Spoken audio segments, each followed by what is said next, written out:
श्री सीतारामचंद्र भगवान की जय। प्रिय भक्तों, वाल्मीकि रामायण के अंतर्गत बालखंड के सर्ग संख्या 31 को सुनेंगे। श्री सीतारामचंद्र भगवान की जय। श्री हनुमान जी महाराज की जय। इस सर्ग में श्री राम, लक्ष्मण तथा ऋषियों सहित विश्वामित्र का मिथिला को प्रस्थान तथा मार्ग में संध्या के समय सोनभद्र तट पर विश्राम करना। तदंतर विश्वामित्र की यज्ञ की रक्षा करके कर्त करते हुए श्री राम और लक्ष्मण ने उस यज्ञशाला में ही वह रात बिताई। उस समय वे दोनों वीर बड़े प्रसन्न थे। उनका हृदय हर्षोल्लास से परिपूर्ण था। रात बीतने पर जब प्रातःकाल आया तब वे दोनों भाई पूर्वा काल के नित्य नियम से निवृत्त हो विश्वामित्र मुनि तथा अन्य ऋषियों के पास साथ साथ गए। वहां जाकर उन्होंने प्रज्वलित अग्नि के समान तेजस्वी मुनि श्रेष्ठ विश्वामित्र को प्रणाम किया और मधुर भाषा में यह परम उदार वचन कहा। मुनिवर, हम दोनों किंकर आपकी सेवा में उपस्थित हैं। मुनि श्रेष्ठ, आज्ञा दीजिए, हम क्या सेवा करें। उन दोनों के ऐसा कहने पर वे सभी महर्षि विश्वामित्र को आगे करके श्री रामचंद्र जी से बोले, नरश्रेष्ठ, मिथिला के राजा जनक का परम धर्म में यज्ञ प्रारंभ होने वाला है। उसमें हम सब लोग जाएंगे। पुरुष श्रेष्ठ, तुम्हें भी हमारे साथ वहां चलना है। वहां एक बड़ा ही अद्भुत धनुष रत्न है, तुम्हें उसे देखना चाहिए। पुरुष परवर, पहले कभी यज्ञ में पधारे हुए देवताओं ने जनक के किसी पूर्व पुरुष को वह धनुष दिया था। वह कितना प्रबल और भारी है, इसका कोई माप तोल नहीं है। वह बहुत ही प्रकाशमान एवं भयंकर है। मनुष्यों की तो बात ही क्या है, देवता, गंधर्व, असुर तथा राक्षस भी किसी तरह उसकी प्रत्यंचा नहीं चढ़ा सके। उस धनुष की शक्ति का पता लगाने के लिए कितने ही महाबली राजा और राजकुमार आए, किंतु कोई भी उसे छड़ा न सके। ककुतस्थ कुल नंदन पुरुष सिंह राम, वहां चलने से तुम महामना मिथिला नरेश के उस धनुष को तथा उनके परम अद्भुत यज्ञ को भी देख सकोगे। नरश्रेष्ठ, मिथिला नरेश ने अपने यज्ञ के फल रूप में उस उत्तम धनुष को मांगा था, अतः संपूर्ण देवताओं तथा भगवान शंकर ने उन्हें वह धनुष प्रदान किया था। उस धनुष का मध्य भाग, जिसे मुट्ठी से पकड़ा जाता है, बहुत ही सुंदर है। रघुनंदन, राजा जनक के महल में वह धनुष पूजनीय देवता की भांति प्रतिष्ठित है और नाना प्रकार के गंध, धूप तथा अगरू आदि सुगंधित पदार्थों से उसकी पूजा होती है। ऐसा कहकर मुनिवर विश्वामित्र ने वन देवताओं से आज्ञा ली और ऋषि मंडली तथा राम लक्ष्मण के साथ वहां से प्रस्थान किया।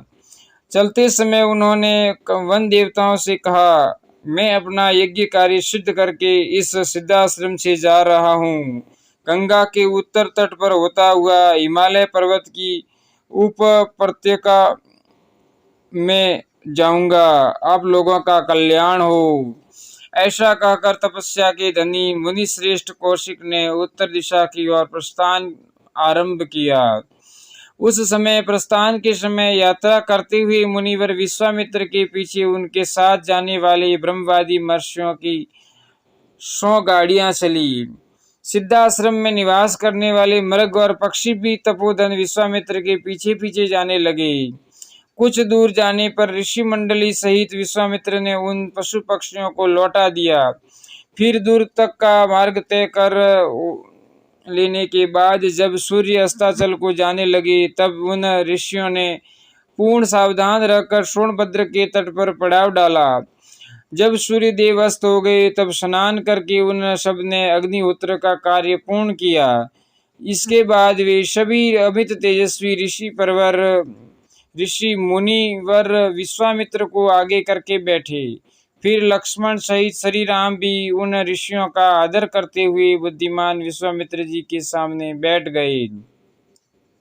तब तत्पश्चात महातेजस्वी श्री राम ने तपस्या के धनी मुनि श्रेष्ठ विश्वामित्र से कौतूहल पूर्वक पूछा, भगवान, यह हरे भरे समृद्धिशाली वन से सुशोभित देश कौन सा है? मैं इसका परिचय सुनना चाहता हूँ। आपका कल्याण हो, आप मुझे ठीक ठीक इसका रहस्य बताएं। श्री रामचंद्र जी के इस प्रश्न से प्रेरित होकर उत्तम व्रत का पालन करने वाले महातपस्वी विश्वामित्र ने ऋषि मंडली के बीच उस देश का पूर्ण रूप से परिचय देना प्रारंभ किया।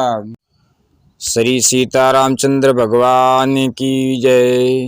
प्रिय भक्तों, इस वाल्मीकि रामायण के अंतर्गत हम लोग आज बालखंड के 32वें सर्ग को सुनेंगे।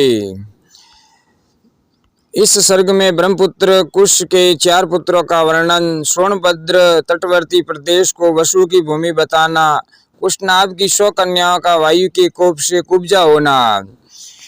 विश्वामित्र जी कहते हैं, श्री राम, पूर्व काल में कुश नाम से एक प्रजापति महातपस्वी राजा हो गए हैं।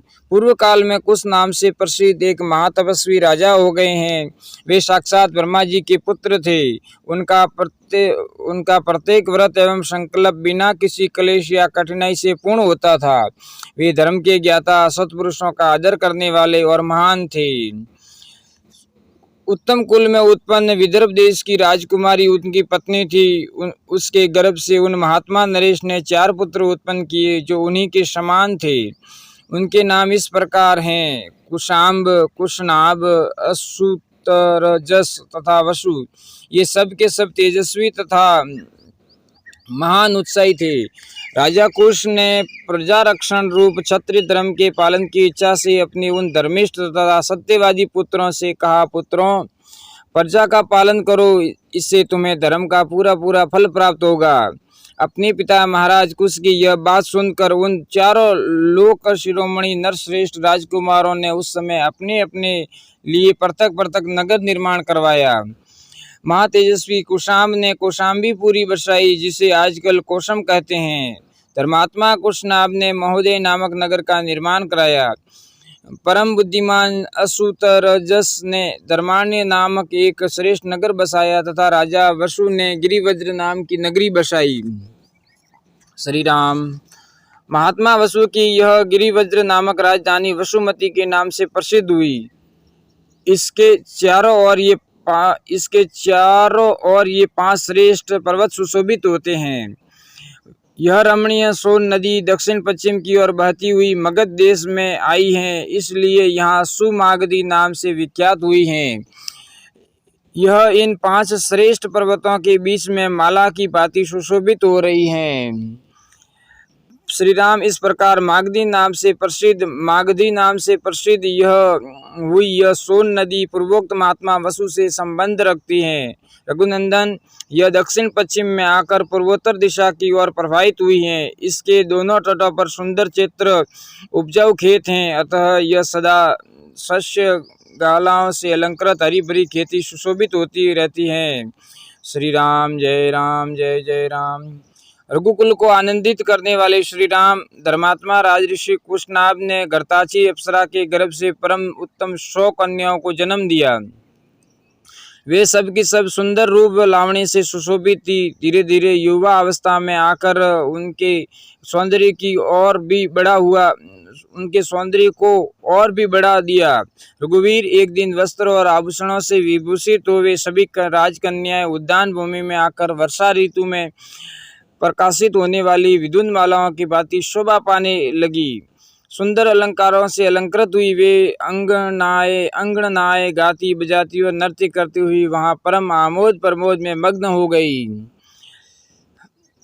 उनके सभी अंग बड़े मनोहर थे। इस भूतल पर उनके रूप सौंदर्य की कहीं भी तुलना नहीं थी। उस उद्यान में आकर वे बादलों के ओट में कुछ कुछ छिपी हुई तारिकाओं के समान शोभा पा रही थी। उस समय उत्तम गुणों से संपन्न तथा रूप और यौवन से सुशोभित उन सब राजकन्याओं को देखकर सर्वरूप वायु देवता ने उनसे इस प्रकार कहा, सुंदरियों, मैं तुम सबको अपनी प्रेयसी के रूप में प्राप्त करना चाहता हूँ। तुम सब मेरी भार्याएं बनोगी। अब मनुष्य भाव का त्याग करो और मुझे अंगीकार करके देवांगनाओं की भांति दीर्घायु प्राप्त कर लो। विशेषतः मानव शरीर में जवानी कभी स्थिर नहीं रहती, प्रतिक्षण क्षीण होती जाती है। सीताराम। मेरे साथ संबंध हो जाने पर तुम लोग अवश्य अक्षय यौवन प्राप्त करके अमर हो जाओगी। अनायासी महान कर्म करने वाले वायुदेव का यह कथन सुनकर वे 100 कन्याएं अवहेलना पूर्वक हंसकर बोली, सुरश्रेष्ठ, आप प्राणवायु के रूप में समस्त प्राणियों के भीतर विचरते हैं, अतः सबके मन की बातें जानते हैं। आपको यह मालूम होगा कि हमारे मन में आपके प्रति कोई आकर्षण नहीं है। हम सब बहनें आपके अनुपम प्रभाव को भी जानती हैं, तो भी हमारा आपके प्रति अनुराग नहीं है। ऐसी दशा में यह अनुचित प्रस्ताव करके आप हमारा अपमान किस लिए कर रहे हैं? देव शिरोमणि, हम सब की सब राजऋषि कुशनाभ की कन्याएं हैं। देवता होने पर भी आपको श्राप देकर वायु पद से भ्रष्ट कर सकती हैं, किंतु ऐसा करना नहीं चाहती, क्योंकि हम अपने तप को सुरक्षित रखते हैं। दुर्मते, वह समय कभी न आवे जबकि हम अपने सत्यवादी पिता की अवहेलना करके कामवश या अत्यंत अधर्म पूर्वक स्वयं ही वर ढूंढने लगे। हम लोगों पर हमारे पिता का प्रभुत्व है, वे हमारे लिए सर्वश्रेष्ठ देवता हैं। पिताजी हमें जिसके हाथ में दे देंगे वही हमारा पति होगा। उनकी यह बात सुनकर वायुदेव अत्यंत कुपित हो उठे। उन ऐश्वर्यशाली प्रभु ने उनके भीतर प्रविष्ट हो सब अंगों को मोड़कर टेढ़ा कर दिया। शरीर मुड़ जाने के कारण वे कुबड़ी हो गई। उनकी आकृति मुट्ठी बंधे हुए एक हाथ के बराबर हो गई। वे भय से व्याकुल हो उठी। वायुदेव के द्वारा कुबड़ी की हुई उन कन्याओं ने राजभवन में प्रवेश किया।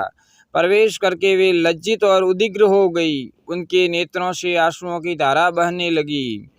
अपनी परम सुंदरी प्यारी पुत्रियों को कुब्जता के कारण अत्यंत दयनीय दशा में पड़ी देख राजा कुशनाभ घबरा गए और इस प्रकार बोले, पुत्रियों, यह क्या हुआ? बताओ, कौन प्राणी धर्म की अवहेलना करता है? किसने तुम्हें कुबड़ी बना दिया जिससे तुम तड़प रही हो, किंतु कुछ बताती नहीं हो?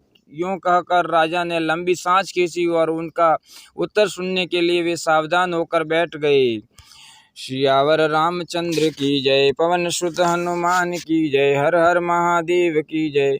भक्तों, ऐसे ही धार्मिक वीडियो व कथा सुनने के लिए इस चैनल को सब्सक्राइब कीजिए। अगर आपको ये वीडियो पसंद आए तो इस वीडियो को लाइक कीजिए और आगे से आगे शेयर कीजिए। श्री सीता रामचंद्र भगवान की